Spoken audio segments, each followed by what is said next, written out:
Хезмәт мәшгульле һәм социаль яклау министрлыгының үз максат итеп алган бурычларының беренчесе Татарстанда халыкны эш белән тәэмин итү булса, икенчесе күп балалы гаиләләргә социаль ярдәм. Әлеге эшчәнлеккә ачыклык кертү өчен студиябезгә Татарстан Республикасы хезмәт, халыкны эш белән тәэмин итү һәм социаль яклау министры Эльмира Зарипованы чакырдык. Исәнмесез, Эльмира Әмировна? Исәнмесез, Гөлназ. Күп балалы гаиләләр нинди түләүләргә дәгъва итә ала? Күп балаларлы гаиләләрнең саны артып бара елдан-ел. Бүгенге көндә безнең республикабызда 40 427 күп балалы гаилә яши. Һәм ул гаиләләрдә 128 мең бала тәрбия ала. Бүгенге көндә менә 2016 ел белән чагыштырганда ул вакытны безнең республикабызда 30 меңгә якын гына күп балалы гаилә иде. Һәм без аны да күп дип саныйдырык. Бүгенге көндә инде 40 меңнән артык булгач, ул безнең өчен шундый бик зур нәтиҗә дип күрәбез. Дөрестән дә республикабызда күп балалы гаиләләргә бик зур төрле ярдәм күрсәтелә. Әйтик, ташламалар, субсидиялар, жилищно-коммунальный субсидиялар, аннарсын дарулар балага 6 яшькә хәтле, аннарсын проезд өчен субсидия аерым каралган. Пандемия килеп чыгу сәбәпле аз керемле гаиләләргә өстәмә ярдәм күрсәтелдеме? Безнең республикада пандемия вакытында безнең президентыбыз Рөстәм Нургалиевич Миңнеханов карары буенча төрле тагын яңа эш субсидия каралган. Менә ул әйтик, күп балалы гаиләләр өчен 100% компенсация балаларны бакчага йөртү өчен, аннарсын әскеремле гаиләләргә дарулар алу өчен 0-3 яшькә кадәр, һәм инде мохтаҗлы әскеремле гаиләләргә кая беренче бала туа икән, аларга без шундый балалар өчен коробка новорожденного дигән, анда иң кирәкле әйберләр балалар өчен, яшь әниләр өчен ул шундый бер бүләк дип бирелә.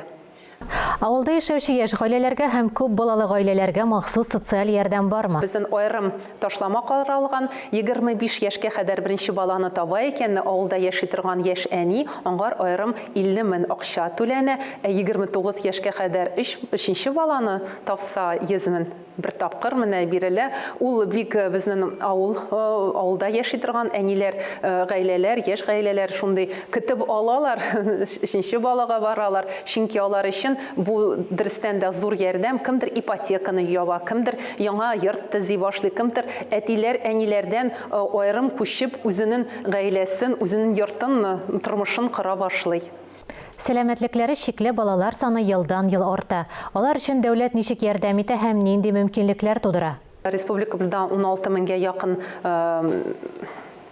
инвалид балалар яши, һәм алар өчен безнең 19 төрле үзәкләр, реабилитация үзәкләре, алар хөкүмәт тарафыннан да, хөкүмәт тарафыннан булмаган да үзәкләр эшләп бара, һәм ул үзәкләрдә шундый балалар 2 тапкыр елына ярдәм, реабилитация ала. Тагын безнең демография ягыннан күп балалы гаиләләр турында сөйләп барсак инде, менә безнең аерым ташлама каралган, 25 яшькә кадәр беренче баланы таба икән, авылда яши торган яшь әни, аңар аерым 50 мең акча түләнә, 29 яшькә кадәр 3нче баланы тапса 100 мең бер тапкыр менә бирелә. Ул бик безнең авылда яши торган әниләр, гаиләләр, яшь гаиләләр шундый көтеп алалар, 3нче балага баралар, чөнки алар өчен бу дөрестән дә зур ярдәм. Кемдер ипотеканы яба, кемдер яңа йорт төзи башлый, кемдер әтиләр, әниләрдән аерым күчеп үзенең гаиләсен, үзенең йортын, тормышын кыра башлый. Ничә кешене эш белән тәэмин итә аласыз һәм аеруча кайсы өлкәдәге белгечләр кирәк? Бүген республикабызда бик күп вакансия, ул 56 меңгә җитте. Сез беләсездер, без коронавирус вакытында да безнең вакансияларның саны бик төшмәде. 36-40 меңгә, бүгенге көндә 22 мең кеше эшсез, эшсезлек саны дип әйтәбез инде. Шул ук вакытта алар өчен 56 меңнән артык төрле вакансиялар төрле тармакларда, бигрәк тә төзелеш тармагында, авыл хуҗалыгы тармагында каралган. Эльмира Әмировна, җавапларыгыз өчен бик зур рәхмәт. Хөрмәтле телевизор караучылар, сез Татарстан Республикасы хезмәт, халыкны эш белән тәэмин итү һәм социаль яклау министры Эльмира Зарипова белән актуаль әңгәмә карадыгыз.